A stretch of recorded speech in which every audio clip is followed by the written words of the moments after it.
असलामुअलैकुम वरहमतुल्लाहि वबरकातुहू। अज Punjab culture day वे ते उस हवाले नाल चंद गुजारिशात करना चाहांगा।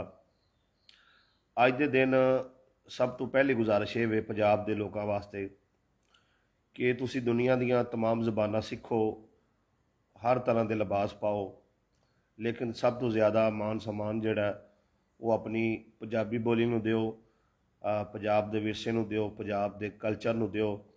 और हमेशा जिहड़ा इस धरती ते और इथों दी तहजीब ते फख्र करो और कदी भी पंजाबी बोलन लग्या शर्माओ ना।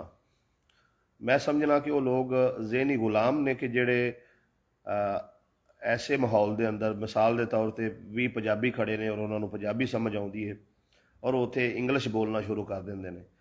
जिहो जिहा माहौल होवे उहो जी ज़बान ज़रूर बोलो, ज़बानां सीखन ते ज़बानां बोलन ते कोई एतराज़ नहीं, लेकिन पंजाबी बोलन तो शर्मान ते एतराज़ है। तुसी पंजाबी हो इस गल नूं छुपांदे हो, इस गल ते एतराज़ है। पंजाबी लिबास अगर तुसी समझते हो कि ये कोई गैर मुनासब या गैर मुहज़ब लिबास है और शर्मांदिया होया नहीं पाते तो इस गल ते एतराज़ है। मैनू फख्र है अल्हम्दुलिल्लाह कि मैं पंजाब विच पैदा होया और पंजाब दा माहौल बड़ा वधिया है, पंजाब दा कल्चर बड़ा वधिया है, पंजाब दा मेल जोल बड़ा वधिया है।